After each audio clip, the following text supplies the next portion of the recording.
Wrecking Crew, Mike, check 1, 2, what's going on, Gamer Gang? It is your host, Clash SK, and it is my pleasure to introduce the Shine of the Rhine, Tasty Sweet. Hi everyone. Today we're looking at Assassin's Creed Viking Pew Pew, the official name. That's right. From the perspective of a casual newcomer to the series. Very, very casual.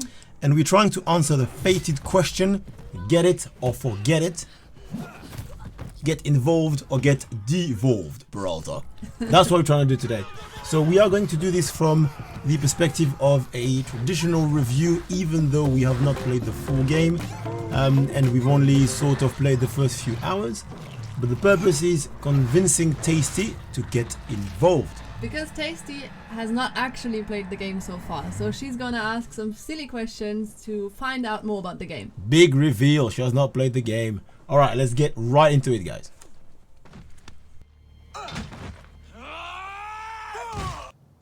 Go. I will meet you by the ship. Starting with the gameplay and mechanics. In my terms, that would be, is it actually fun? Right, so Assassin's Creed, by nature, is an open-world action RPG with a big emphasis on combat and exploration. Traditionally, combat has been divided into kind of three archetypes that you could choose to specialize in: the rogue, the archer, and the warrior. So the stealth, the bow or the axe/sword right in the face. And I think what they've done here in Valhalla is they've kind of changed that dynamic to put a big emphasis on the warrior side of things because we're Vikings.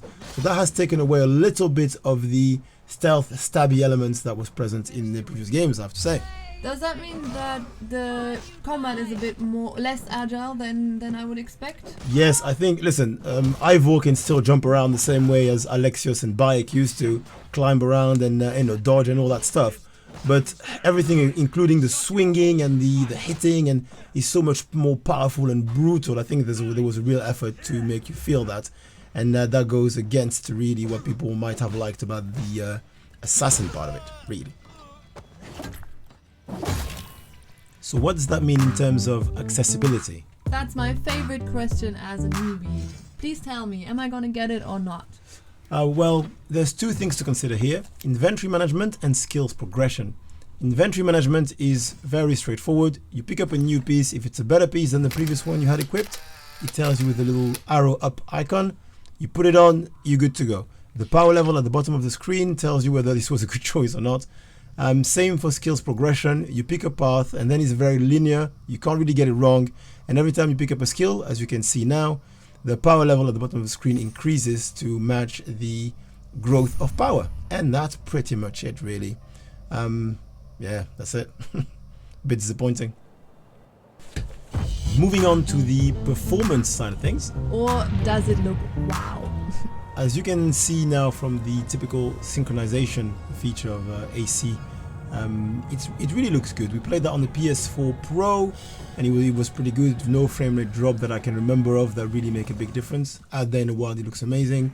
I think, yeah, it's one of the better looking games. So for me, one of the important things always is how does the movement of the character looks, because I don't like it if it's too stiff. Yeah, look, Ivor looks okay. He moves okay. It's very similar to the Ivors and Bayek, really, but it swings very wildly, which is a bit annoying. And one thing to mention is that some of the loadings were pretty long. This, what you can see on screen, is a loading of me just getting to the boat. That wasn't far away, so that was a little bit of a letdown, but it does look good. Depends on who you talk to. Mostly good. But does it tell a good story in terms of narrative and delivery? Or am I gonna fall asleep? The answer is probably no. Nobody was particularly memorable or amazing or moving, but it's all cohesive. The voice acting is fairly solid. It didn't start that way, I think, during the previews and the demos and all that. I think they fixed most of the problems. Now it's a universe that makes sense within its own bubble. I still think, though, that some of the dialogue, as you can see now, the first boss, for instance, the way it was delivered was a little bit cheesy.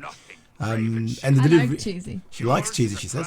The delivery is important in those games, and in the Assassin's Creed sometimes tries a bit too hard, but it's not a capital crime capital sin. So we've seen from previous games that we played, not Assassin's Creed, that the delivery can sometimes be a bit slow and boring. Oh even my if the god! story is good. Shots fired at Final Fantasy 14. It's our favorite game, so you know we might do a piece on that.